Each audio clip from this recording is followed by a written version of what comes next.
안녕하세요. 방사선종합과 의국장 문진영입니다. 신입 레지던트 선발 설명회 시작하도록 하겠습니다. 네, 순서는 다음과 같습니다.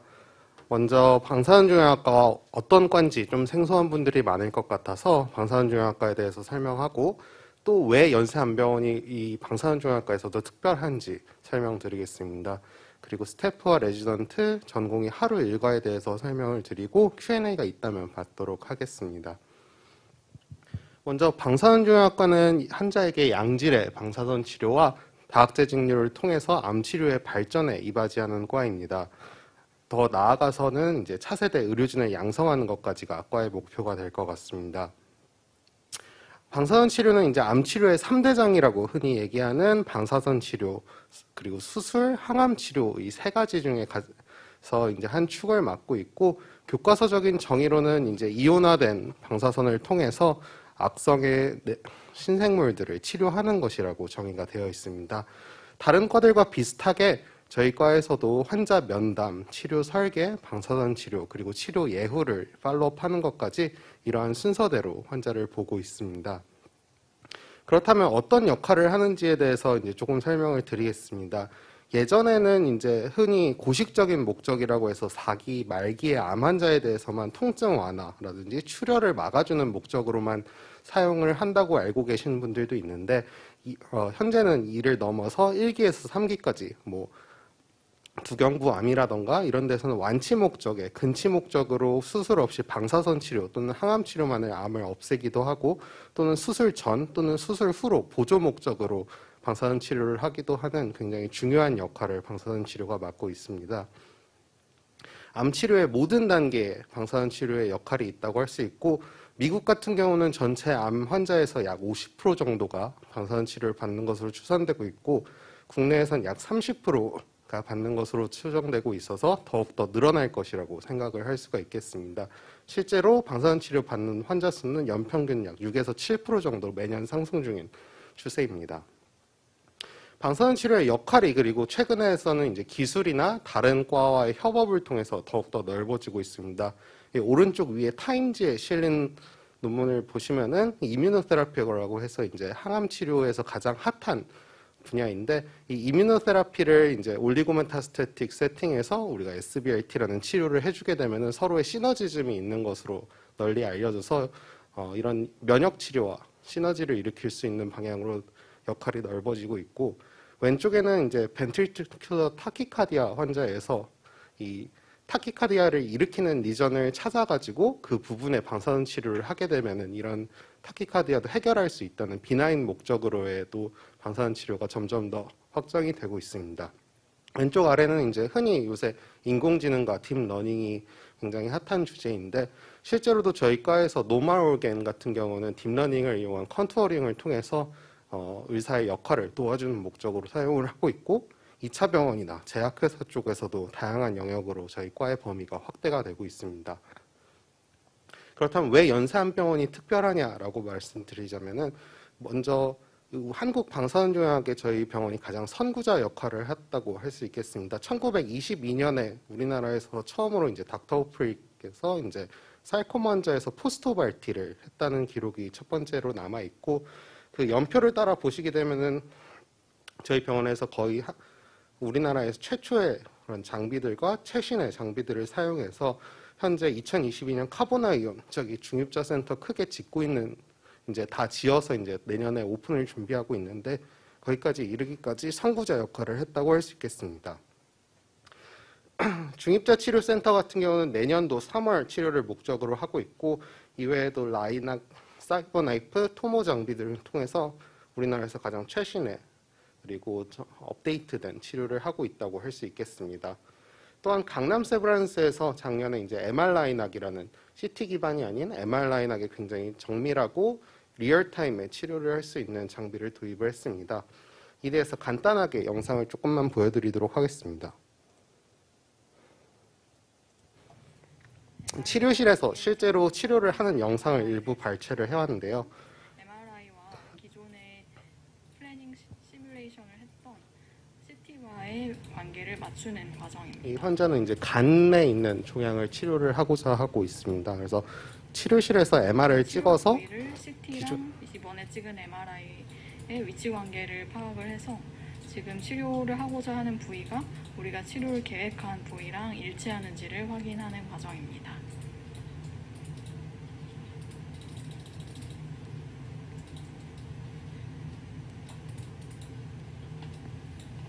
지금 보시면은 MRI 상에서 하얗게 굉장히 병변이 잘 보이는 것을 확인할 수 있습니다.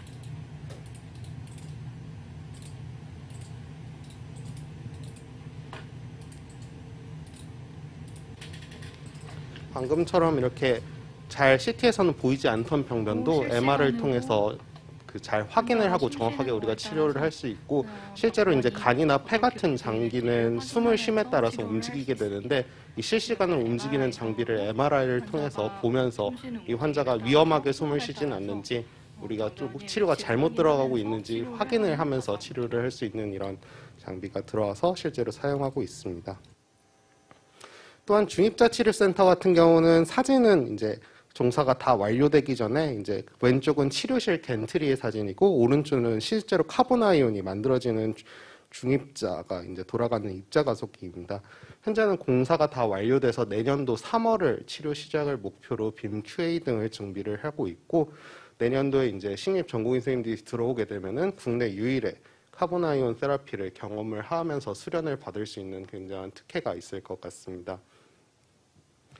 다음은 스태프와 레지던트를 소개드리겠습니다. 저희 이제 신촌에는 신촌 연산병원의 10분의 교수님, 강남에 3분, 그리고 용인세브란스에 1분 교수님이 있고, 또한 의학물리 쪽과도 저희가 뗄 수 없는 관계이기 때문에 의학물리 쪽 교수님들도 같이 근무를 하고 계십니다. 전공의는 현재 총 8명이 있고, 강남과 신촌을 번갈아 가면서 수련을 하고 있습니다. 또한 이제 저희 과에서는 임상과 기초 의학물리 여러 가지 파트에서 연구를 하고 있고, 실제로 1년에도 많은 논문을 게재를 하고 있어 연구적으로도 많은 성과와 원하신다면 이제 더 큰 뜻을 노려보실 수도 있을 것입니다. 그래서 서련 목표를 요약을 하자면은, 왼쪽과 같이 저희가 환자를 보고 실제로 방사선 치료를 통해 임상적인 경험을 수련을 할 수 있고, 이를 바탕으로 생기는 의문점이나 경험을 이제 연구를 통해서 이제 논문을 실제로 쓰고, 이를 더 나아가서 이제 학회 같은데 실제로 논문과 초록을 제출을 하고 발표를 하는 그런 기회를 얻고, 이러한 경험들을 통틀어서 한국의 방사선 치료를 선도하는 패컬티를 양성을 하는 것이 저희의 목표라고 할 수 있겠습니다. 다음은 실제로 전공의들이 어떻게 하루를 지내고 있는지 잠깐 말씀드리겠습니다. 8시부터 9시까지가 이제 저희 출근 시간이고, 대부분 이제 과내 컨퍼런스라고 해서 이제 신환 발표라고 저희 환자를 실제로 발표하는 시간을 가지기도 하고, 최신의 이제 저널 또는 케이스를 발표하거나 텍스트북 리뷰라고 해서 저희끼리 교과서나 논문을 공부하는 시간을 가지기도 합니다. 그리고 9시부터 18시가 이제 저희 정규 근무 시간이라고 볼 수 있겠는데요. 외래에 들어가서 이제 교수님들이 환자를 어떻게 대하고 치료하는지 보기도 하고, 실제로 방사선 치료가 들어가고 있는 타겟과 플랜을 이제 그리고 컨펌을 받는 시간입니다. 환자 파악과 이제 환자들이 실제로 치료받으면서 어떻게 진행이 되고 있고 부작용은 없는지 면밀하게 관찰하고 있는 그런 시간이기도 합니다. 점심 같은 경우는 이제 12시부터 1시까지 휴게 시간이 보장되어 있고, 5시부터 6시까지는 대부분 이제 컨퍼런스들이 많은데, 암 치료라는 게 우리 과에서만 이루어지는 일이 아니라 외과 쪽 그리고 내과 쪽에 다양한 사람들과 콜라보레이션과 협업이 필수적이기 때문에 뉴로 온콜로지, 브레스트 아주 다양한 다학제들이 이루어져 있고, 여기에 적극적으로 참여를 하고 있습니다. 6시부터는 이제 데일리 시간에 다 못했던 일들을 하거나 아니면 발표 준비 또는 연구 활동을 하기도 하고, 자유롭게 이제 자율적으로 시간을 활용을 하시면 되겠습니다.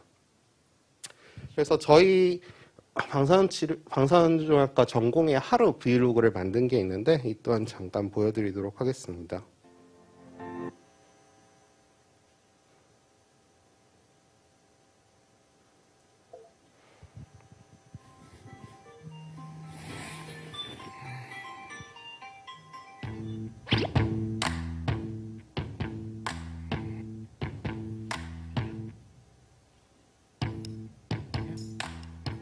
시간은 7시 15분이고요.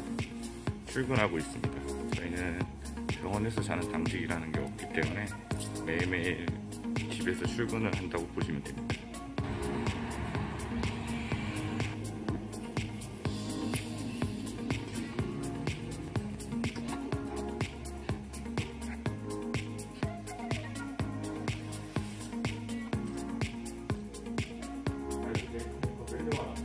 따라서 치료 방법에 따른 분석은 어렵고 성향은 모두 스타트멘트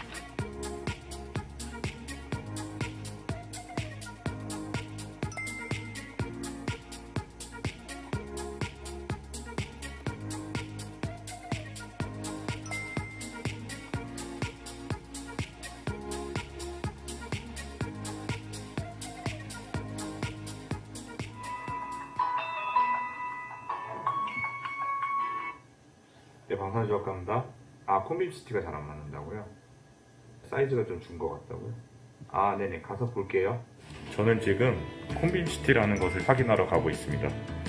각 치료실마다 가니시티가 있는데 이 가니시티로 매일 치료 전에 치료 부위를 촬영한 영상을 콤빔시티라고 하고, 이렇게 매 치료마다 찍은 영상을 확인하면서 치료하는 걸 이미지 가이디드 RT라고 합니다.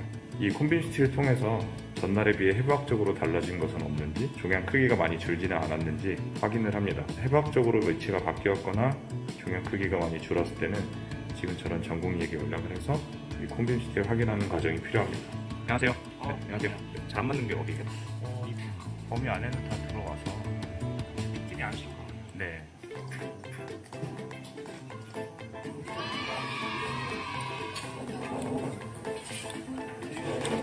볶음밥은 잘못된 선택이었습니다.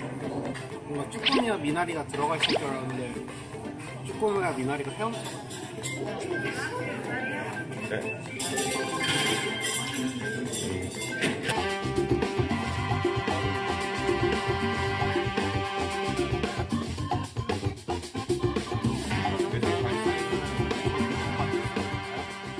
이거 간다. 바이.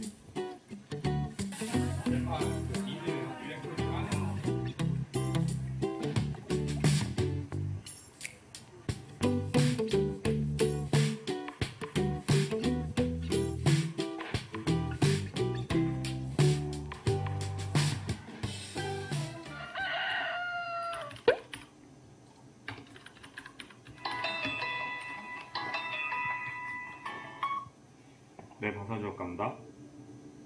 네, 많이 불편하시대요. 제가 한번 면담할게요. 지금 어디 계세요? 방금 구강부암 치료 환자로부터 입안이 헐었다는 연락을 받고 면담을 하러 가고 있습니다. 방사선 치료를 받으면서 이렇게 관련 톡시시티를 호소하시는 환자분들이 좀 계신데, 이럴 경우에는 전공의나 교수님과 적절한 면담 후에 필요시 증상 조절 또는 완화를 위한 약을 처방하게 됩니다. 자, 이게 아까 면담하고 온 환자의 플랜입니다. 환자는 오랄 캐비티 중에서도 하드 팔레이트 쪽으로 암이 생겨서 수술하고 그 부위에 대해서 포스트옵 CCRT를 받고 있는데요. 보시는 것처럼 이전에 암이 있었던 부위에 방사선이 국한돼서 들어가고 있긴 하지만 이 저설량이 구강 내에 어느 정도 들어가게 되면서 입안이 허는 것 같다라는 증상을 이제 호소하게 된 것입니다. 입안이 헌 곳으로 감염이 나타날 수도 있기 때문에 가글을 처방을 해드려서 구강 내에 좀 청결을 유지하도록, 통증이 너무 심할 경우에는 이제 진통제도 처방을 하였습니다. 네, 저희 전공의 하루에 대해서 좀 이해가 되셨으면 좋겠습니다. 이 외에도 저희가 국내 학술 활동을 활발하게 하고 있는데, 유럽과 미국 쪽으로 대표되고 있는 아스트로와 이스트로에 참여를 하고 있고, 올해는 저도 이제 10월 달에 열리는 아스트로에 참여할 예정입니다. 그 외에 UC 사우스웨스턴이나 이제 UCSF 같이 해외 유수 기관에 파견을 나갈 수 있는 기회를 갖기도 합니다. 네, 의국 생활에 대해서도 이제 저희가 의국이 그렇게 크지는 않지만 흔히 뭐 가족 같다고 얘기를 하지만 정말로 이제 수평 관계로 억압받지 않는 관계를 하고 있고, 적은 만큼 오히려 친밀하게 서로 잘 물어보면서 어렵지 않게 의국 생활을 할 수가 있을 것입니다. 그래서 마지막으로 이제 요약을 드리자면은 방사선조약과 이제 넓어지는 방사선 치료의 역할을 통해서 암 치료를 할 수 있는 과이고 저희 병원은 국내 최초 그리고 최고를 넘어서서 계속해서 선구자 역할을 하고 있는 과입니다.